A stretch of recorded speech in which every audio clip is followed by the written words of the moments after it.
Morning children, आओ आगे पढ़ें। उड़ गया अचानक लो भूधर, फड़का अपार पारद के पर। रव शेष रह गए निर्झर, है टूट पड़ा भू पर अंबर। धस गए धरा में सभय शाल, उठ रहा धुआं जल गया ताल। यूं जलद यान में विचर विचर, था इंद्र खेलता इंद्रजाल। आओ इन पंक्तियों को समझें। सुमित्रा नंदन पंत जी क्या कहना चाह रहे हैं इन पंक्तियों में?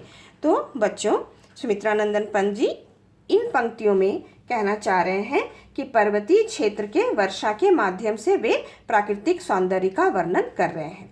तो कवि कहते हैं बच्चों कि अत्यंत तेज बारिश होने के कारण पूरा पर्वत बादलों से आच्छादित हो गया है, ढक गया है। आच्छादित होना, ढक जाना।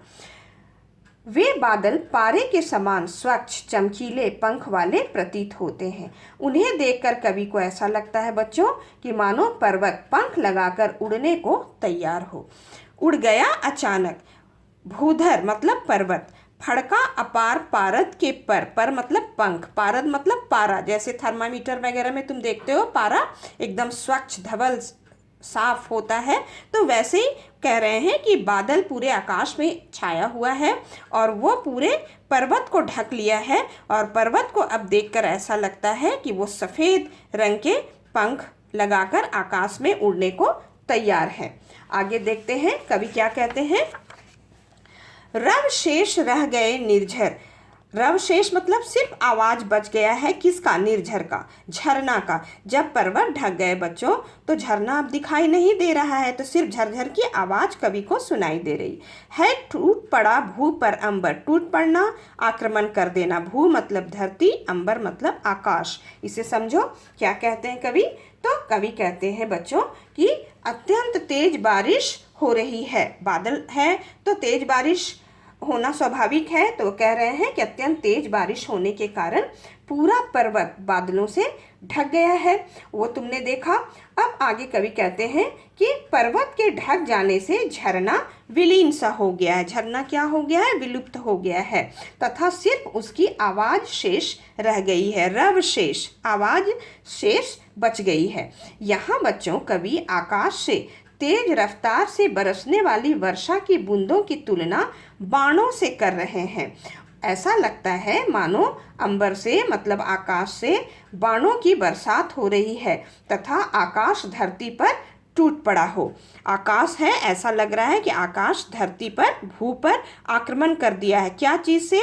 अपने वर्षा रूपी बाणों से। तेज रफ्तार में बारिश हो रही है, तो इतनी तेज बारिश हो रही है कि उसके बूंदों की तुलना कवि बाणों से कर रहे हैं, तीर से कर रहे हैं। आगे देखते हैं। धस गए धरा में सभय शाल, धरा मतलब धरती, सभय का अर्थ है भय के साथ, डर के साथ। शाल वृक्ष का नाम है। उठ रहा धुआं जल गया ताल, ताल मतलब तालाब। यूं जलद यान में विचर विचर, जलद बादल को कहा गया है और यान विमान, जहाज। विचर मतलब घूमना। था इंद्र खेलता इंद्रजाल, इंद्रजाल का अर्थ है जादूगरी भरे कारनामे। इसे समझते हैं। तो कवि कहते हैं बच्चों कि ऐसा लग रहा है मानो उस वर्षा रूपी बाण को देखकर पर्वत पर उगे जो शाल वृक्ष हैं वो डर गया है। सभय, भय के साथ बहुत भयभीत हो गया है और अपनी रक्षा हेतु धरती पर धंसकर छिप गए हों। उठ रहा धुआं जल गया ताल, ये तो तालाब के विषय में है। यहाँ है कि धंस गए धरा में सभय, भय के साथ वृक्ष जो है वो ऐसा महसूस हो रहा है कि धरती में धंस गया। बात यह है कि इतनी तेज बारिश हो रही है कि कुछ दिखाई नहीं दे रहा है, तो पेड़ का भी आधा भाग, निचला भाग दिखाई अच्छे से नहीं दे रहा है। उसी का वर्णन कवि कहते हैं कि ऐसा लग रहा है कि शाल भी, वृक्ष भी भय के कारण, बारिश से, वर्षा के भय से वो धरती में छिप गया है, डर से। उठ रहा धुआं जल गया ताल। तो आगे कवि वर्णन कर रहे हैं कि पर्वत के नीचे जो तालाब पल रहा था। बच्चों तुमने पहले खंड में पढ़ा था ना कि पर्वत के चरणों के नीचे एक तालाब था। तो वही बोल रहे हैं कवि यहाँ कि पर्वत के नीचे जो तालाब पल रहा था उसमें भी बारिश की तेज बौछार के कारण धुआं सा उठता दिखाई पड़ रहा है। बच्चों, तुम अक्सर देखोगे कि अगर बहुत तेज बारिश होती है, बौछार बहुत तेज होती है, तो किसी भी सरोवर या तालाब में वो फव्वारे जैसा दृश्य होने लगता है, दिखाई देने लगता है। उसी की तुलना वो कवि जो है वो धुआं से कर रहे हैं। तो कहते हैं कि तेज बौछार के कारण धुआं सा उठता दिखाई पड़ रहा है। उसे देखकर ऐसा प्रतीत हो रहा है कि मानो तालाब में आग लग गई हो। उठ रहा धुआं जल गया ताल। या धुआं वही तेज बौछार के कारण जो पानी की बूंदें ऊपर तक उठती है, एक कुहासा जैसा छा जाता है, उसी को वो धुआं कह रहे हैं, वर्णन कर रहे हैं। आगे देखो, यूं जलद यान में विचर विचर था इंद्र खेलता इंद्रजाल। इस दो पंक्ति का अर्थ समझो। तो इस प्रकार कवि कहते हैं कि वर्षा के देवता इंद्र बादल रूपी विमान पर जलद यान मतलब बादल रूपी विमान पर सवार होकर चारों ओर घूम घूम कर अपने जादू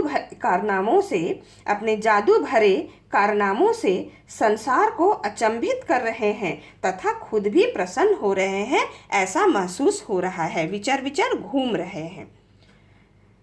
तो बच्चों, यहाँ अपार पारत के पर में रूपक अलंकार है और विचर विचर में पुनरुक्ति प्रकाश अलंकार है, शब्दों की आवृत्ति हुई है। और पूरे कविता में क्या अलंकार है बच्चों? मानवीकरण अलंकार। ये मैंने तुम लोगों को पहले भी समझाया था, फिर से मैं बता रही हूँ कि जैसे यहाँ कविता में प्रकृति के सभी अंगों को बच्चों कवि ने मानवीय चेतना से परिपूर्ण माना है और उसकी तुलना मानव के विभिन्न गुणों से की है, प्रकृति के विभिन्न अंगों को। तो यहाँ पूरे कविता को हम कहेंगे कि यहाँ मानवीकरण अलंकार है।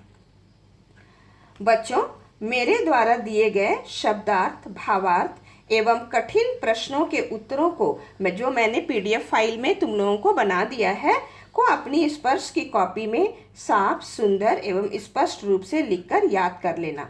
और प्रश्न क के प्रश्न संख्या 1 से 7, प्रश्न क के प्रश्न संख्या 1 से 7 तक के सभी प्रश्नों के उत्तरों को भी अपनी स्पर्श की कॉपी में लिख लेना बच्चों। इन सारे प्रश्नों के उत्तर तुम्हें मेरे द्वारा जो भावार्थ मैंने दिया है वहीं से तुम्हें मिल जाएंगे। अतः शब्दार्थ एवं भावार्थ को अच्छी तरह से समझकर याद कर लेना। Thank you.